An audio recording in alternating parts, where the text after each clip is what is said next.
First మీరు ఏ product పెట్టాలో decide అవ్వండి. అంటే ఫస్ట్ టీ షర్ట్సా, హూడీసా, షర్ట్సా, ప్యాంట్సా, చాలా కేటగిరీస్ ఉన్నాయి. ఆ కేటగిరీలో ఏదో ఒక కేటగిరీ అనేది ఫిక్స్ అయిపోయింది. ఆ తర్వాత మీరు ఏ టైప్, ఏ ఫిట్, ఏది పెట్టాలో డిసైడ్ అవ్వండి. ఎందుకంటే మనకి టైం వేస్ట్ కాకుండా ఉంటుందన్నమాట. నెక్స్ట్ వచ్చేసి ఆ ప్రోడక్ట్కి సంబంధించిన డీటెయిల్స్ అయితే రీసెర్చ్ చేయండి. నెక్స్ట్ దానికి సంబంధించిన మ్యానుఫ్యాక్చరర్స్ ఎక్కడెక్కడ ఉన్నారో తెలుసుకోండి. సపోజ్ తిరుపూర్, బెంగళూరు చాలా సిటీస్ ఉన్నాయి. ఆ సిటీస్లో తెలుసుకోండి. తెలుసుకోవాలంటే మీరు ఎక్కడికో పోయి ఏదో చేయాల్సిన అవసరం అయితే లేదు. ఇండియా మార్ట్ ఉంది, జెస్డేల్ ఉంది, అది ఓపెన్ చేసి షర్ట్స్ మ్యానుఫ్యాక్చరింగ్ కొడితే ఫుల్ నెంబర్స్ వస్తాయి. అలా కాంటాక్ట్ అవ్వండి. మెయిల్ ద్వారా కానీ వాట్సాప్ దగ్గర కానీ కాంటాక్ట్ అవ్వండి. వాళ్ళు రిప్లై ఇస్తారు. వాళ్ళు రిప్లై ఇచ్చిన తర్వాత మీ ఎంఎక్యూ ఎంతో చెప్పండి, మీకు ఏ ప్రోడక్ట్ కావాలో చెప్పండి. చెప్పిన తర్వాత మీరు దానికి మీకు కొటేషన్ ఇవ్వమని చెప్పండి. వాళ్ళు కొటేషన్ ఇస్తారు.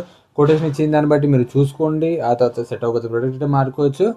ఆ కొటేషన్ చూసుకోండి. కొటేషన్ చూసిన తర్వాత మనం ఎప్పుడైతే వెళ్దాం అనుకుంటున్నామో ఆ 4 to 5 days ముందు లేకపోతే 1 week ముందు వాళ్ళకి మెయిల్ చేయండి. మేము పలానా రోజు వస్తున్నాం, ఆ రోజు మాకు మీ అపాయింట్మెంట్ కావాలి, అది ఇది అని చెప్పండి. వాళ్ళ అపాయింట్మెంట్ ఫిక్స్ చేసుకుంటారు. అట్లనే వాళ్ళకి మీకు చూపించడానికి శాంపుల్స్ అన్నీ ఫిక్స్ చేసుకుంటారు.